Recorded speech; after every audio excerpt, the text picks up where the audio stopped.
la paz que da mi vida es el motivo de mi alegría. En el nombre del Padre, del Hijo y del Espíritu Santo. Amén. El ángel del Señor le anunció a María y concibió por obra y gracia del Espíritu Santo. Dios te salve María, llena eres de gracia. El Señor es contigo. Bendita tú eres entre todas las mujeres, y bendito es el fruto en tu vientre Jesús. Santa María, Madre de Dios, ruega por nosotros pecadores, ahora y en la hora de nuestra muerte. Amén. He aquí la esclava del Señor, hágase en mí según tu palabra. Dios te salve María, llena eres de gracia, el Señor es contigo. Bendita tú eres entre todas las mujeres, y bendito es el fruto en tu vientre Jesús. Santa María, Madre de Dios, ruega por nosotros pecadores, ahora y en la hora de nuestra muerte. Amén. Y el Verbo de Dios se hizo carne y habitó entre nosotros para la redención del mundo. Dios te salve María, llena eres de gracia, el Señor es contigo. Bendita tú eres entre todas las mujeres, y bendito es el fruto en tu vientre Jesús. Santa María, Madre de Dios, ruega por nosotros pecadores, ahora y en la hora de nuestra muerte. Amén.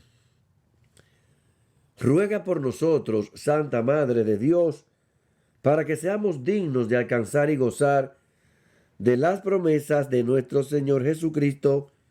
Amén. Derrama, Señor, tu gracia sobre nosotros, que por el anuncio del ángel hemos conocido la encarnación de tu Hijo, para que lleguemos por su pasión y su cruz, y con la intersección de nuestra Santísima Virgen María, a la gloria de la resurrección. Por Jesucristo nuestro Señor. Amén, amén y amén. Buenos días, muy buenos días, mis queridos hermanos.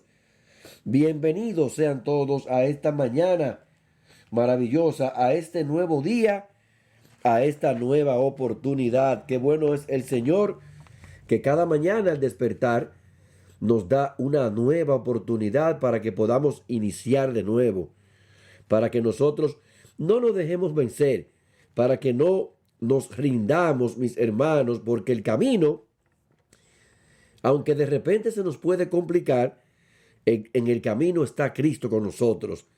Y cuando Cristo está de la mano con nosotros, todo es posible.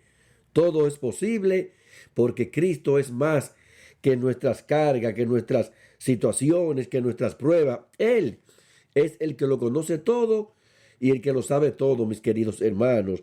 Qué bueno es sentirse acompañado del Señor. Y cada mañana, pues, al despertar, el Señor nos aporta esa gracia para que podamos recibir su presencia a través de su palabra. Gracias, hermano y hermana, por estar en sintonía, como cada día, con esta que es tu emisora, Jesús y María, la emisora de Jesús. Y en este que es tu programa, Dios tiene la última palabra, mis queridos hermanos. Bendito sea Dios. Hoy tenemos, mis hermanos, un santo con el cual vamos a caminar en la vida de este santo hoy. Hoy tenemos a San Francisco de Borja. Ese es el santo que nos toca en esta mañana, conocer su página de vida, conocer su historia y caminar en la vida de los santos. San Francisco de Borja y Aragón, también conocido como San Francisco de Borja, fue tercer general de la Compañía de Jesús, cuarto duque de Gandía y primer marqués de Lombay, grande de España y virrey de Cataluña. Nació un 28 de octubre del año 1510 y falleció un 30 de septiembre del año 1572. Este es el santo que hoy vamos a caminar para nosotros poder, ¿verdad?, sentir esos estímulos, esas motivaciones para seguir caminando en la vida de los santos y pidiéndole al Señor que, como su amigo Francisco de Borja, sepamos nosotros también dominar el cuerpo y el orgullo y dedicarnos con todas nuestras fuerzas y cualidades a obtener que las gentes amen más y le sirvan más al Señor. Entonces, fue un célebre de una familia española, este gran santo de hoy.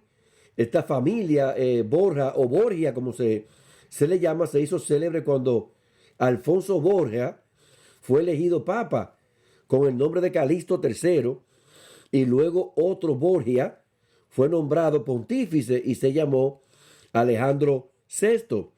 Este Borja, antes de ser pontífice, había tenido 4 hijos y uno de ellos fue el padre de nuestro santo. O sea, mis hermanos, que Francisco de Borja era nieto del Papa Alejandro VI por parte paterna y nieto del rey Fernando de Aragón por parte materna. Primo del emperador Carlos V e hijo del duque de Gandía.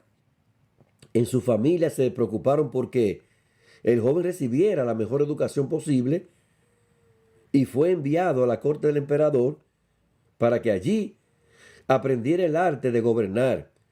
Esto le fue de gran utilidad para los cargos que tuvo que desempeñar más tarde. Contrajo matrimonio con Leonor de Castro, una joven de la corte del emperador, y tuvo 6 hijos. Su matrimonio duró 17 años y fue un modelo de armonía y de fidelidad. El emperador Carlos V lo nombró virrey de Cataluña, con la capital en Barcelona, región que estaba en gran desorden y con muchas pandillas de asaltantes. Francisco puso orden prontamente y demostró tener grandes cualidades para gobernar.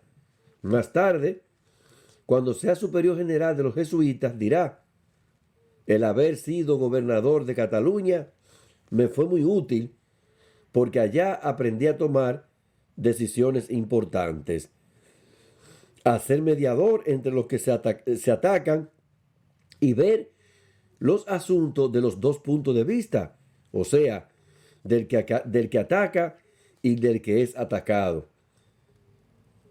La reina de España era especialmente muy hermosa, pero murió en la plenitud de la juventud, y Francisco fue encargado de hacer llevar su cadáver hasta la ciudad donde iba a ser sepultada. Este viaje duró varios días, y al llegar al sitio de su destino, abrieron el ataúd para constatar que sí era ese el cadáver de la reina.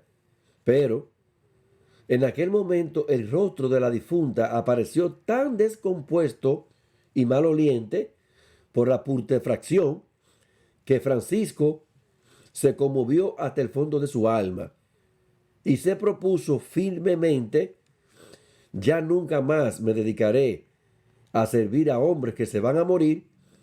En adelante se propone dedicarse a servir únicamente a Cristo Jesús, que vive para siempre. La gente empezó a notar que la vida y el comportamiento del virrey Francisco cambiaban de manera sorprendente. Ya no le interesaban las fiestas mundanas, sino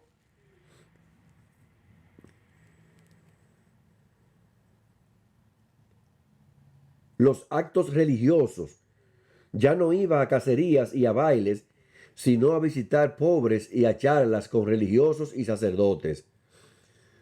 Un obispo escribía de él en este tiempo: don Francisco es modelo de gobernantes y un caballero admirable. Es un hombre verdaderamente humilde y sumamente bondadoso. Un hombre de Dios en todo el sentido de la palabra. Educa a sus hijos con un esmero extraordinario y se preocupa mucho por el bienestar de sus empleados. Nada le agrada tanto como la compañía de sacerdotes y religiosos.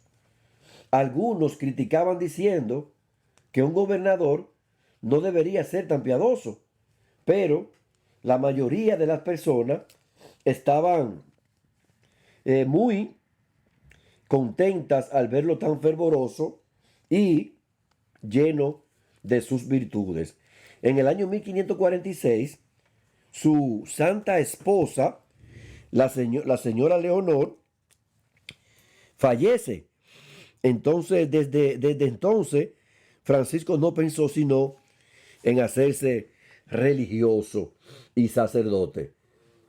Escribió a San Ignacio de Loyola pidiéndole que lo admitiera como jesuita.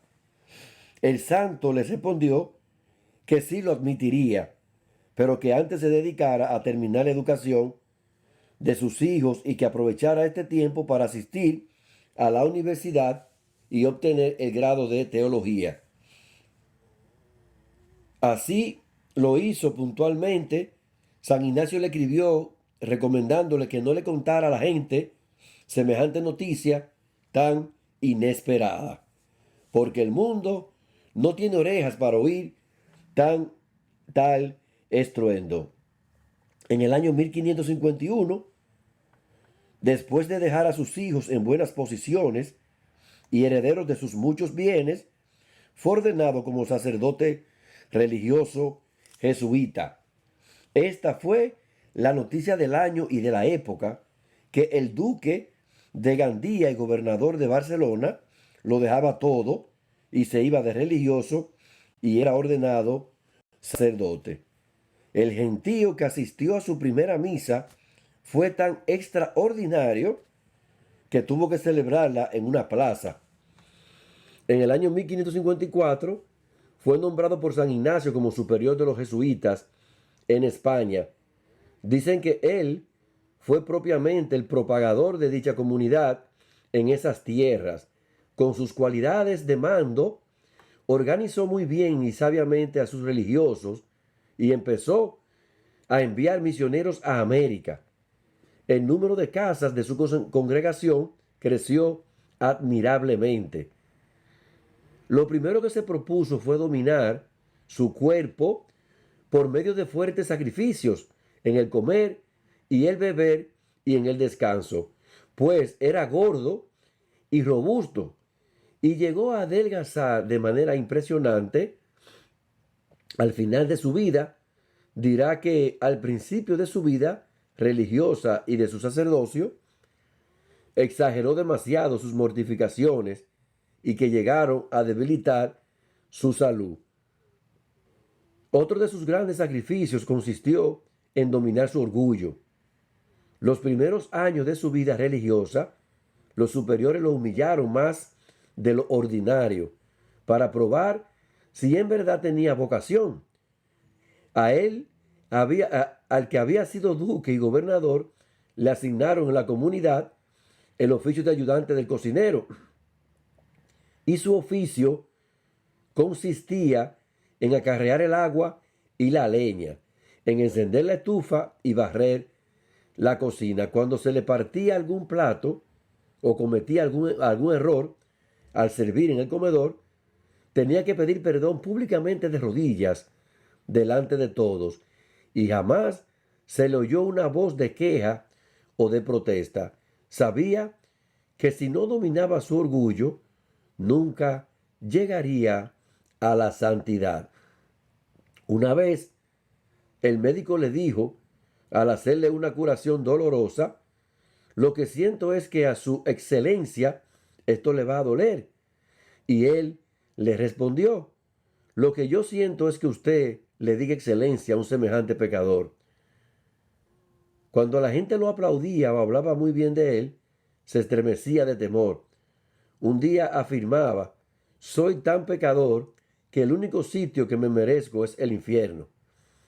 A otro le decía, busqué un puesto propio para mí en la Biblia y vi que el único que me atrevería a ocupar sería a los pies de Judas, el traidor, pero no lo pude ocupar porque allí estaba Jesús lavándole los pies. Así de humildes son los santos. Al morir, San Ignacio de Loyola lo reemplazó el padre Laínez, y al morir este, los jesuitas nombraron como superior general a San Francisco de Borja. Durante los 6 años que ocupó este altísimo cargo, se dedicó con tan grande actividad a su oficio, que ha sido llamado por algunos el segundo fundador de los jesuitas. Por todas partes aparecieron casas y obras de su comunidad y mandó misioneros a los más diversos países del mundo. El Papa y los cardenales lo querían muchísimo y sentían por él una gran admiración. Organizó muy sabiamente los noviciados para sus religiosos y con su experiencia de gobernante dio a la Compañía de Jesús una organización admirable. El sumo pontífice envió un embajador a España y Portugal a arreglar algunos asuntos muy difíciles y mandó a San Francisco de Borja a que lo acompañara. La embajada fue un fracaso, pero todas las partes, las gentes lo aclamaron como el Santo Duque, y sus sermones producían muchas conversiones. Al volver a Roma, se sintió muy debilitado, se había esforzado casi en exceso por cumplir sus deberes y se había desgastado totalmente. El 30 de septiembre del año 1572 entregó su alma al Creador. Uno de los que trataron con él exclamó al saber la noticia de su muerte: este fue uno de los hombres más buenos, más amables y más notables que ha pisado nuestro pobre mundo. Pues bien, San Francisco de Borja, bendito sea Dios, hoy es el santo que nos acompaña a nosotros a caminar hacia la santidad, mis queridos hermanos. Vemos cómo cuando Dios llama, cuando Dios señala, no hay posición, no hay estatus, no hay poder, porque Dios llama a dejarlo todo, a abandonarlo todo. Es como cuando el Señor eligió a cada uno de sus apóstoles, ¿verdad? Y sabemos que cada llamada del Señor, la invitación es a dejarlo todo y a seguirlo a Él. Pues San Francisco de Borja, el nieto de reyes, emperadores, de papas, ¿verdad? Después el gobernador de la capital de Barcelona, virrey, conde, y nada de eso le llenó la cabeza. Hermanos, cuando Dios está en nuestro corazón, cuando esa semilla ha dado fruto en nuestras vidas, nuestra cabeza no se llena de cosas mundanas porque es Dios el centro. Cuando está Él ocupando todo nuestro ser, pues nada nos ocupa nuestra atención. Hoy tenemos el mejor ejemplo en este hombre que nace en cuna de oro, rodeado de realeza, ¿verdad? Pero Dios hace que esa semilla en nosotros crezca, que dé fruto y en abundancia. Así que nosotros vamos a buscar la forma, a pedir la intersección de este gran santo de hoy, San Francisco de Borja, que vemos que luchó, ¿verdad? Por mortificar su cuerpo, o sea, por no dejarse vencer del cuerpo, de lo que la carne pide. Entonces, y otra cosa, también a vencer el orgullo. Vemos cómo él se rebajó, dice que se arrodillaba a pedir perdón. Este hombre que había sido gobernador, duque, virrey, no se deparó en esas pequeñeces porque sabía que su mente, su corazón y todo su ser estaba puesto en Dios, o sea, su meta era el cielo, la santidad. Pues bien, estos son los ejemplos, mis hermanos, los caminos que real y efectivamente nos van a ayudar a nosotros en el proceso hacia la santidad. Bendito y alabado sea Jesucristo. Pues hoy tenemos unos textos maravillosos, unas escrituras, verdad, grandiosa, que Dios nos regala cada día, cada mañana. Y hoy en la primera lectura hay un banquete maravilloso que hay que destacarlo, hay que señalizarlo. Tenemos que hacer necesariamente hoy, en esta mañana, de este lunes, mis queridos hermanos, ya 3 de octubre, hacer una parada necesaria en esta lectura que está dirigida del apóstol San Pablo, de San Pablo a los Gálatas en el capítulo 1, una carta maravillosa donde Pablo hace un señalamiento para todos nosotros hoy en día, para que podamos nosotros saber real y efectivamente cuál es nuestra posición, cuál es nuestra actitud y cuál es nuestro camino. Dice Pablo que me sorprende que tan pronto hayan abandonado al que llamó por amor.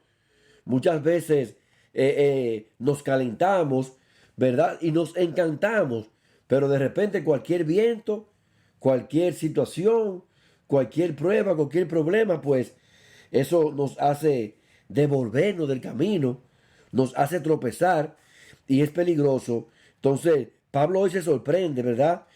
Por la manera y la forma de nuestro comportamiento en el cristianismo.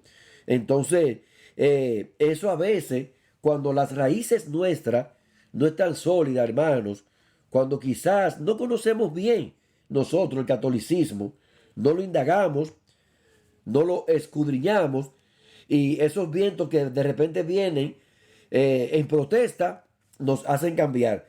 Dice Pablo hoy que a él le sorprende, ¿verdad?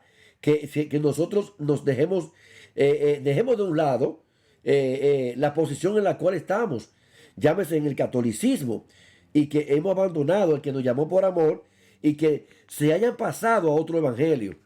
Y dice Pablo, no es que haya otro evangelio. Escuchen bien, hermano, el evangelio es uno solo. Dice, no es que haya otro evangelio. Lo que pasa es que a algunos les turban, ¿verdad? O sea, algunos confunden lo que es nuestra doctrina. Algunos quieren venir a confundir, a turbar. Y dice Pablo, algunos turban para volver del revés el evangelio de Cristo. Pues hoy dice Pablo que sean malditos, lo llama 2 veces.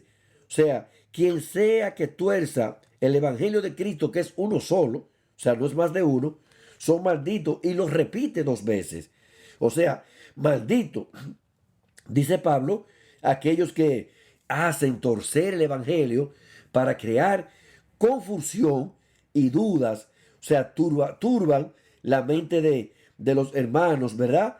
Para poder lograr a veces objetivos personales.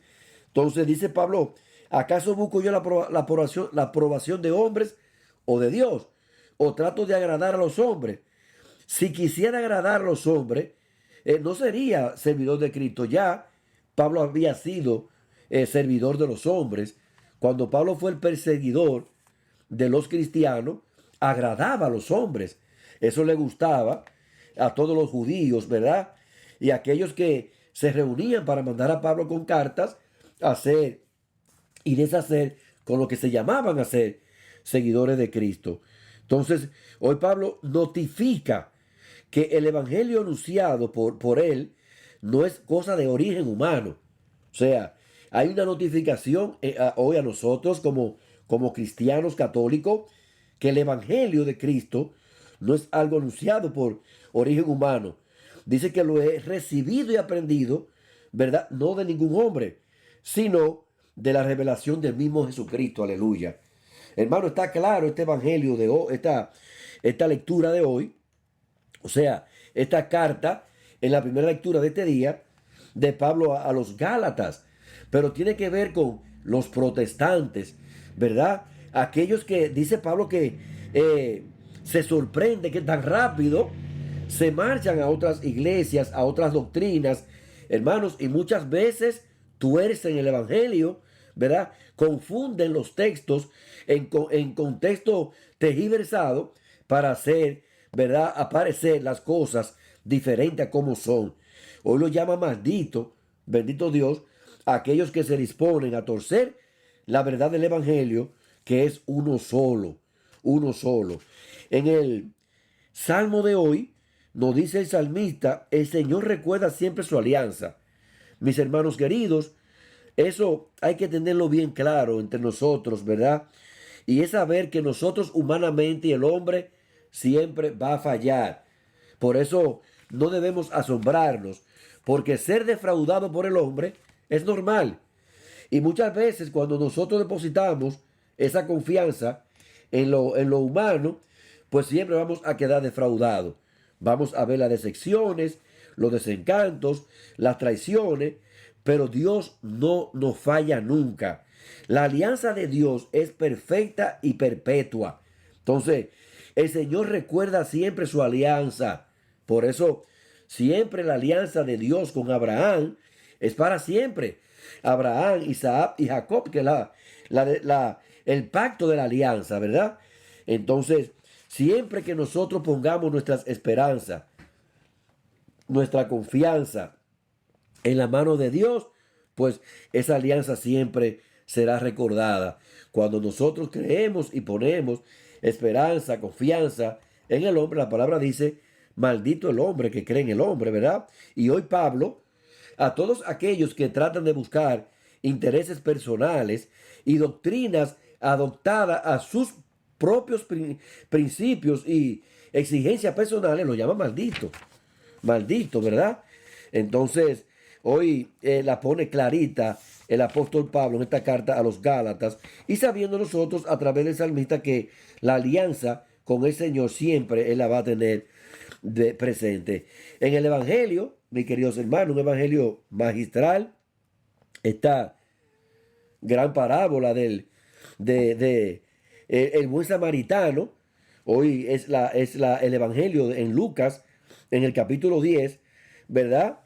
Cómo Jesús demuestra a este letrado que se presenta ante él a preguntarle que qué tenía que hacer para heredar la vida eterna. Entonces el Señor le responde con una pregunta. O sea, él sabía y conocía la intención por donde venía esta pregunta, ¿verdad?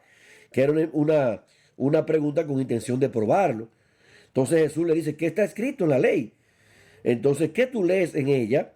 El letrado, que conocía bien las escrituras y la ley y los profetas, le responde y le contesta: bueno, pues amarás al Señor tu Dios con todo tu corazón y con toda tu alma y con toda tu fuerza y con todo tu ser, y al prójimo como a ti mismo. Él le dijo, el Señor, o sea, bien hecho. O sea, haz esto y tendrá la vida, sabiendo que no se iba a detener ahí, porque lo que él quería era probar a Jesús delante de los demás, ¿verdad? Delante de todos aquellos que buscaban la forma y la manera de acusarlo. Entonces sigue preguntando, ¿verdad? Y dice: ¿y quién es mi prójimo? Entonces Jesús le dijo esta parábola del buen samaritano, ¿verdad? Esta parábola que realmente nos mueve hoy, en este día, a nosotros, mis hermanos queridos, a la compasión, ¿verdad? A ser misericordioso, a ser compasivo. O sea, el ser compasivo vemos en Cristo Jesús esta parábola, este pasaje maravilloso, donde cita, ¿verdad? Después de haber pasado, dice que da un rodeo, tanto el sacerdote como el levita, los dos, ¿verdad? Que estaban llamados a dar ejemplo, que estaban llamados a ser compasivos y misericordiosos. Imagínense pues, el sacerdote, pero el levita era también de donde era el linaje de Leví, de donde debían de ser elegidos los sacerdotes, y ninguno de los dos se detienen a ser compasivo con este hombre que había sido atacado y dejado por muerto en un lugar. Entonces, la mejor expresión, o sea, la mejor comparación y expresión del buen samaritano es Cristo. O sea, es el mismo Jesús que se ve en este pasaje es el mismo Cristo que podemos conocer a través del buen samaritano, porque dice que un samaritano que iba de viaje llegó a donde estaba él, o sea, el atacado, el afectado, y al verlo le dio lástima. Hermano, es Jesús el que en la vida diaria se detiene a vernos. Él es el único que se detiene en nuestras vidas cuando hay dificultad, cuando hay tristeza, angustia, cuando hay dolor. Dice que se detiene y a verlo. O sea, y le da lástima. Jesús se compadece de ti en este día. A Jesús es que le da compasión, el ver nuestras limitaciones, el ver nuestras necesidades, el ver nuestra simpleza en la vida, el ver que nosotros somos frágiles. Dice que se le acercó. Jesús es quien se acerca a nosotros. Él es el único que nos toca, no importa que haya lepra, que haya cáncer, que haya leucemia, no importa la situación que haya fuerte en la vida de nosotros, escasez, pérdida, no importa, Él se acerca. Y cuando se acerca es para transformar y sanar, porque dice que le vendó las heridas. Y así como hace Jesús, cuando una de sus ovejas se pierden, se dispersan, sale a buscarla, la encuentra, se compadece de ella, le da lástima y dice que le vendó las heridas este buen samaritano. Jesús es quien venda hoy tus heridas. Es Jesús que sabe de tu dolor, y a veces esas heridas tan profundas que nada ni nadie ha podido sacarla, sanarla, y hoy Él quiere vendarla, echándole aceite y vino. Jesús es que nos unge con el aceite, bendito Dios, para que nuestras lámparas se mantengan siempre encendidas. Y Él es el vino nuevo. Él es el vino de la alegría. Él es el vino que ha venido a llenar nuestras vidas en baile y en gozo. Dice que montándolo en su propia cabaldura, lo llevó a una posada y lo cuidó. El Señor, cuando uno de nosotros está cansado, agobiado, por eso dice en su palabra, en el Evangelio, vengan a mí, vengan, los que hoy están cansados y agobiados, porque yo los aliviaré. Él sabe, bendito Dios, cuáles son nuestras perturbaciones, tribulaciones. Y hoy el Señor quiere darnos alivio. El Señor es la mejor y perfecta expresión del buen samaritano, porque es Él el que se detiene en el camino con nosotros. Es Él el que nos ve. Es Él el que se compadece, se acerca, bendito Dios, nos venda las heridas, nos unge con aceite y con vino, y mostrándolo, nos monta en sus hombros, nos carga, bendito Dios, y nos lleva a praderas verdes y frescas, donde todo obrará de acuerdo al plan y la voluntad que Él tiene para cada uno de nosotros. Dice que este buen samaritano lo llevó a una posada y lo cuidó. Jesús hoy quiere cuidar tu vida. Hoy quiere pasar por tus necesidades, por tus heridas. Quizás también así hemos estado en estos días. Tal vez así nos hemos comportado en estos tiempos, abandonada en algún lugar, como este hombre, ¿verdad? Que quizás hemos recibido tantos golpes y golpes, no necesariamente golpes físicos, sino golpes de la vida, golpes morales, golpes hasta espirituales. Y estamos así apartados, desolados, abandonados. Y quizás hemos creído que vamos a ser socorridos, asistidos, ayudados, auxiliados por personas de cerca, personas de adentro. Fíjate, hermano y hermana que me escuchan, que el sacerdote, el que estaba llamado a cuidar y a vendar y a tratar bien a este prójimo, no lo hizo. Tampoco el levita, bendito Dios. Muchas veces sufrimos esas decepciones de los más cercas, de lo que creemos nosotros que son nuestros. Mas cuando se presenta un extraño, un extranjero, se comporta como un buen samaritano. Hoy te damos gracias, Señor, bendito Dios, porque sabemos que eres tú, el que ha venido en persona hoy a socorrernos.